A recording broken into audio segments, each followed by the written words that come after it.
10 mars 1793.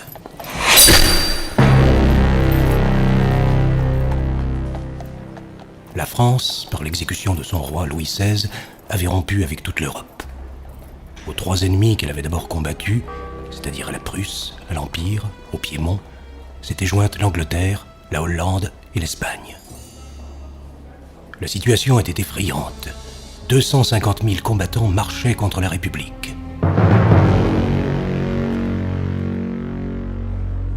La veille, 9 mars, il y avait eu à la Convention une séance des plus orageuses.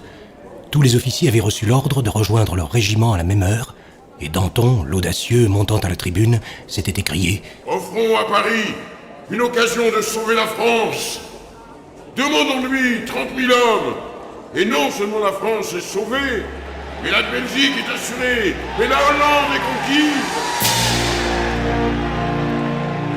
Avant minuit, 35 000 noms étaient inscrits sur les registres des sections.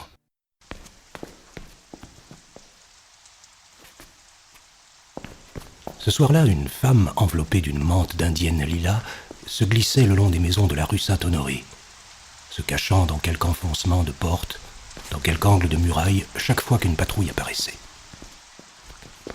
Soudain, au coin de la rue de Grenelle, elle tomba sur une petite troupe de ces enrôlés volontaires qui avaient dîné à la halle au blé, et dont le patriotisme était exalté encore par les nombreux toasts qu'ils avaient portés à leur future victoire.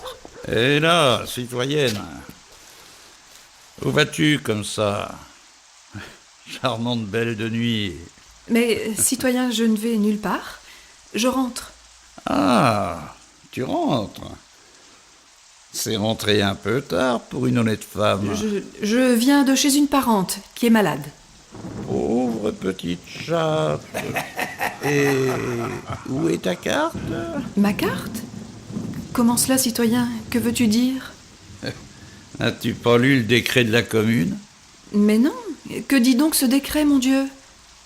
D'abord, on ne dit plus mon Dieu. On dit l'être suprême. Pardon, je me suis trompée. C'est une ancienne habitude.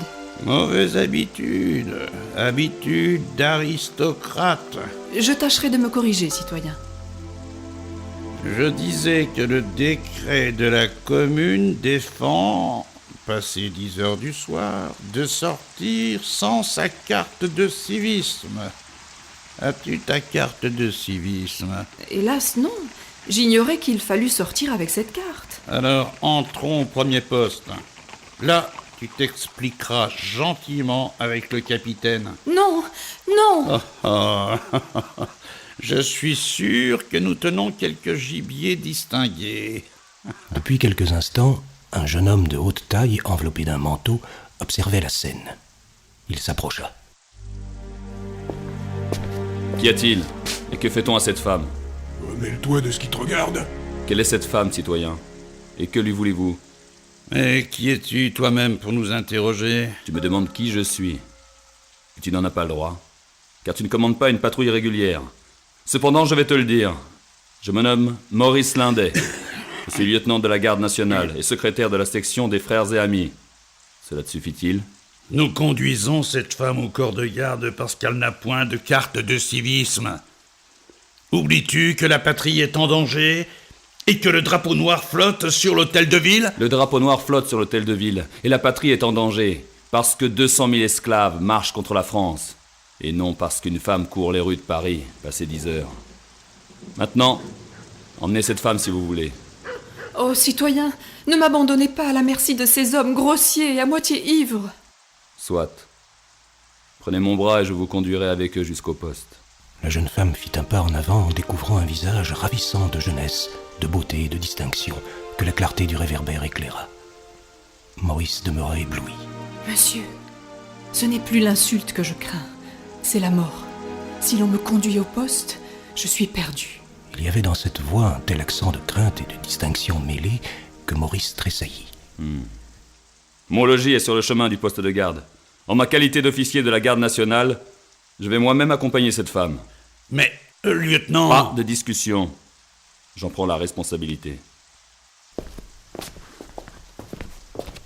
Citoyen, J'espère que tu ne te compromets pas en accompagnant cette demoiselle qui court les rues de Paris au milieu de la nuit.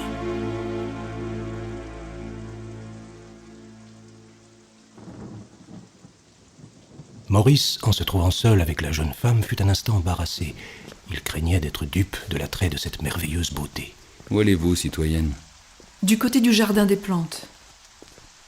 Mais enfin, madame, comment se fait-il que vous soyez à cette heure dans les rues de Paris? Monsieur, j'avais été faire une visite au faubourg du Roule. Tout mon temps s'est écoulé dans une maison un peu retirée. Oui, dans quelques repères d'aristocrates. Avouez-le, citoyenne. Comment cela? Vous voyez un républicain vous servir de guide. Eh bien, ce républicain trahit sa cause, voilà tout. Alors, citoyenne, si vous êtes une bonne patriote, vous n'avez rien à cacher. D'où veniez-vous? Oh, monsieur, de grâce.